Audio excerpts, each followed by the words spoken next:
Good morning. Once again, I am down in Warwick. I set off 20 minutes earlier today and managed to get here in an hour and a half, which, you know, compared to last time I came, it took me 2.5 hours.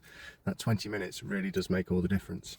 I have just pulled up at my first job. I've been to the office already, got a load of work, a big pile of work sheets this thick, and I've just got my first job. Description is, there is a downpipe that apparently has burst and the shoe at the bottom needs replacing.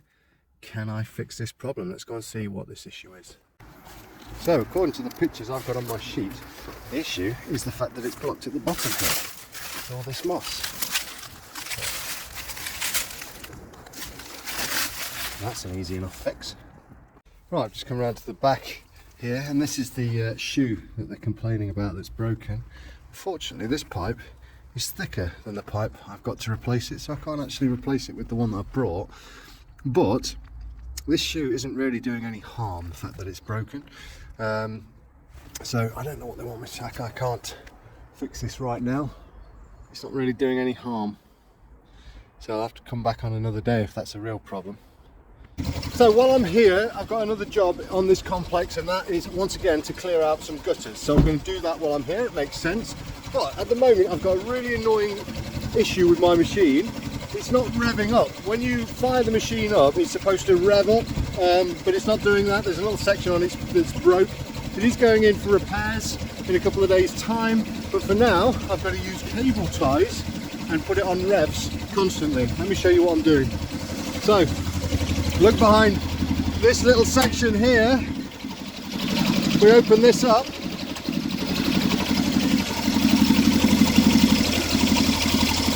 You'll be able to see, if you can hear me, this little thing here, and this will rev the engine. And it's supposed to do that automatically, but at the moment it's not. So what I have to do is get my cable tie, thread it through there. Well, this is hard one-handed, bear with me.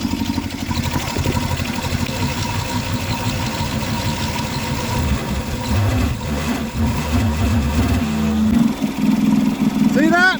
I have to have it on half revs. So ultimately at the minute I just keep the machine on half revs. But the annoying thing with that is it means I can't turn the machine off when I'm in the air because it won't allow you to. So it's using quite a lot of fuel, it's quite noisy, it's inconvenient, but you know, it's a workaround and it gets me going, it keeps me working while the machine's got an issue. Otherwise it just keeps stalling whenever I try to operate the machine. But you know, sometimes you have to live with these things and you have to improvise and work around them, and that's what this is.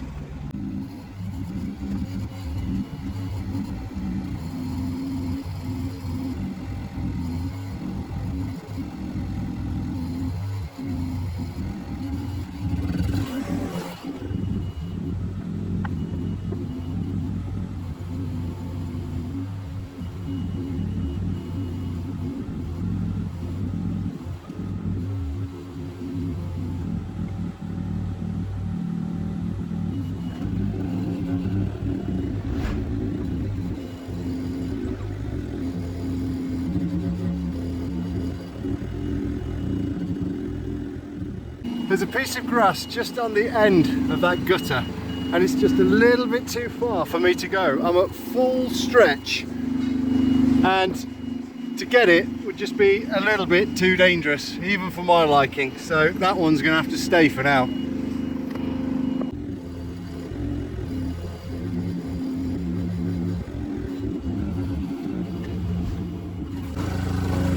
feel I've done everything I can with these gutters for now. Replace that downpipe and the downpipe on that corner, but I don't have the materials to do that with me today. It's something I'm going to recommend on the sheet. Both are knackered, but I cleared the back. Now I need to go to the front and clear the gutters at the front. So I'm around the front now, and as you can see, this is pretty well clogged up with moss that's fallen off the roof. So I shall clear that out and we'll go to the next job. Right, with those first jobs done, I'm going to take 5 minutes just to fill out the paperwork. I need to write down that those downpipes need replacing, that I've cleared the outlets at the bottom, cleared the gutters front and back. Yeah, and just note down anything that I recommend need doing. So 5 minutes, and then we'll scoot off to the next job. I might pour myself a cup of coffee. Stanley flask, right? So there was a time that I used to have a chap that worked with me, a young lad, and we used to stop at McDonald's for latte maybe 3 times a day, and I would buy his coffee as well. I worked out that over the period of a year I was spending something in the region of like 1,500 to 2 grand on coffee alone. So about 6 or 7 years ago, I went out, I spent 30 quid on my Stanley flask and never looked back. The coffee in there is much better as well. So, you know, don't waste your money on McDonald's latte. Get yourself a Stanley flask, save yourself a fortune, and it tastes better as well. Right, so I'm just looking at the next job.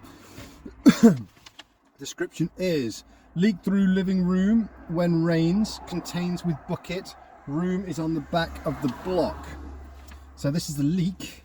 I'm going to ring the tenant now to see if we can get inside the property, because if it's a leak I need to know exactly where it's coming from, because if I know where it is on the inside, I'll have more of a chance of being able to pinpoint it on the roof from the outside. So let's give her a call.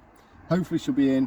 Hopefully she'll be able to direct me to the leak, and hopefully we'll have some success fixing it. Let's give it a go.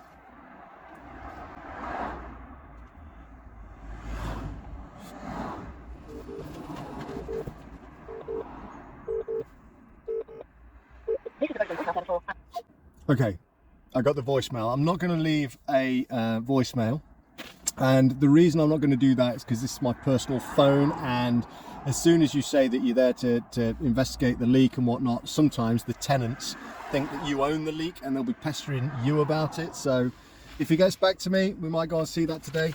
If not, I'll try again on a different day, but unless the guy answers his phone, I'm not going to go. I'll try again later maybe. Let's try a different leak. Okay, so here's the next job then. This is the description. Good afternoon. A few months ago we had the solar panels fitted with spikes to prevent pigeons from nesting under them, but recently they have returned. We started to see droppings on our doorstep, and we can see that in one of the sides of the solar panels there is a gap in the spikes where the pigeons have slipped under.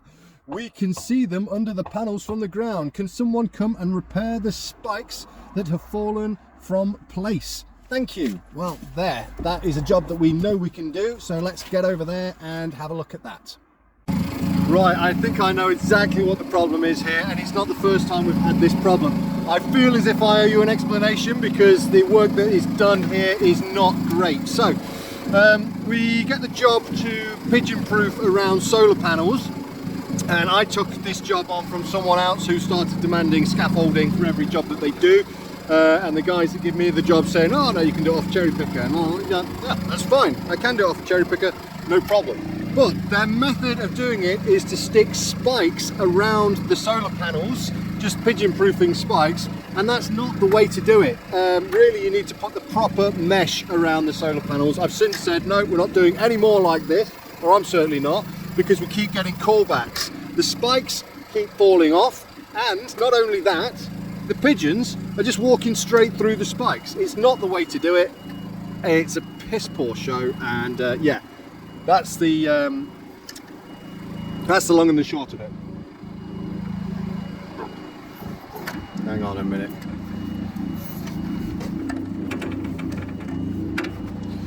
That's still no excuse. It's not something I'd do again. Never use pigeon spikes around solar panels. It simply doesn't work. Learn from my mistakes.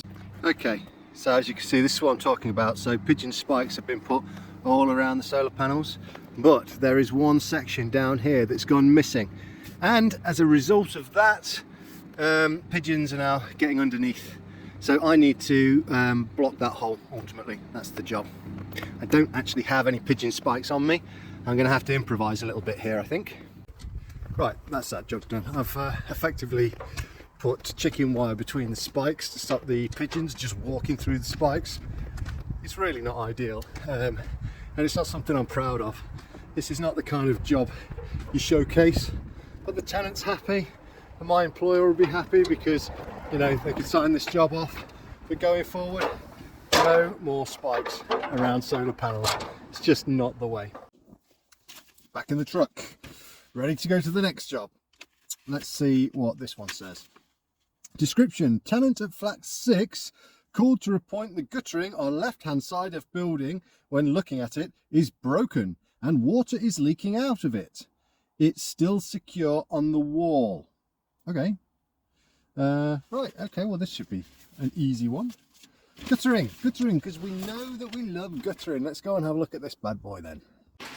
So I've just been to see the tenant in this, the flat apparently reported the problem with the guttering here, but unfortunately the tenant doesn't speak a word of English, so I've just tried to have a little pantomime with her to show water from the roof. Where?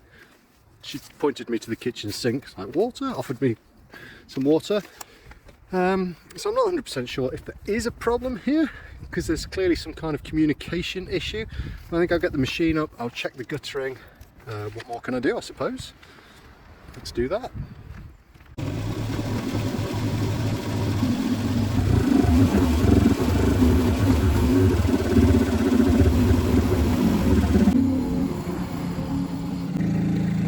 So let's have a look. Everything's clear here, but this downpipe is blocked, and I can see the culprit. Check that out. A big screw in the downpipe. This is something we've seen before, isn't it? So I'm off to get my screwdriver. I should get some little screws as well. And yeah, I think we know what the issue is here. So I think this whole issue is due to a blocked downpipe. If the downpipe's blocked, water will just cascade over the gutters. So if we get that clear, that should satisfy our tenant. And yeah, job's a good one. Let's have a little look at this.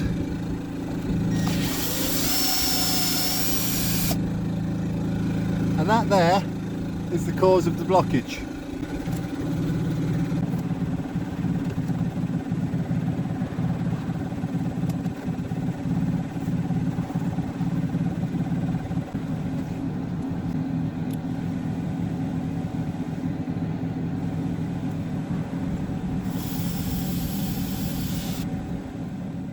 So I just looked down the gutter line for the rest of the gutters. Everything else is clear. Everything else seems to be okay. So I think we're good. I think we've done what we needed to do here, which is great. That's a nice, easy win for us. Happy days. Right, the next job is to look at the gutters on the right-hand side of this block here. So it's these gutters that you can see behind me. Apparently they're leaking onto flat number 4. I've just pressed the buzzer for flat 4. There's no answer. So we'll put the machine up and see if we can see what is the problem and hopefully fix the problem. Right, so I'm up here, I'll turn you around. I can't really see much wrong with this. So I'm wondering, could it be that the right hand side of the block is that over there? But if that side's the front, I'd be more inclined to call that the back, but then this would be the right, but then would that also be the right? These are the descriptions I have to work with. Okay, new plan. I reckon if I press the trade button on this keypad, it'll get me inside. That's security for you. From here, right, that's flat 4. So apparently, the gutters, that's flat 4. So the gutters are leaking onto flat 4 from the right hand side. So, oh, on the right hand side, maybe they mean at the front. Right, so if that's the front, this would be the right hand side of the front. That would make sense, wouldn't it? It would be leaking up there somewhere. Right, check this out. There's not a great deal wrong with these gutters. They're a little bit slimy, but that ain't going to cause a leak. It also said on the job sheet that problems from the gutters are causing a leak in flat 4. Now this is a 3-story building and flat 4 is on the ground floor, so I'm really a little bit baffled as to what the issue here is. sometimes with these jobs you've got to try and interpret what the tenant has reported to the organisation we're working for, and then they report it to us and we get it on a sheet, and I've got to try and interpret that. Now quite often the tenants, their descriptions aren't too good, and sometimes they can be a little bit loopy, dare I say it. On this occasion I really can't see any issues with the gutters. I'm not sure how a guttering issue will cause a problem on the ground floor. I don't know what to do here really. I suppose we can clear this slime out the gutters and make sure everything else is working okay, and then go to the next one. Right, do you know what? I'm sick of these ratchets being so blooming stiff. So it's time to get the old WD-40 onto them.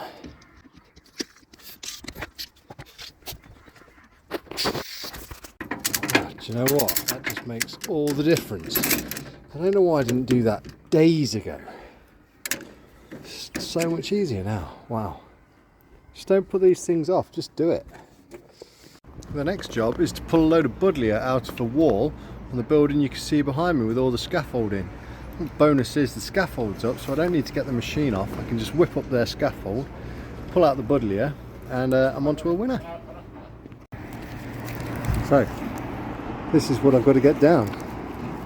It's just a case of chopping it.